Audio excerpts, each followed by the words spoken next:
Ayan, so guys, ayan, so kita nyo, ayan na ang resulta ng adobong paiga.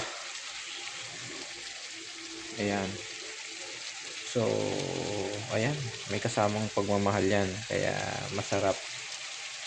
Ayan, siguradong masarap yan, lalo na nagluto niyan, pero hindi pwedeng lasahan.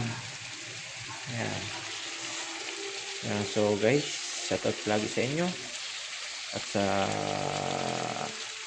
walang sawang suporta. Ayan, so guys, kita nyo, kaya ipagluto niyo na ang mga asawa nyo, mga pamilya nyo, mga anak nyo, para kayo makakain. Lutong ganito lang, simple, pero masarap yan. Ayan. So, shout out lagi. At tayo lagi mag-iingat, lalo sa panahon ngayon. Alright, bye-bye.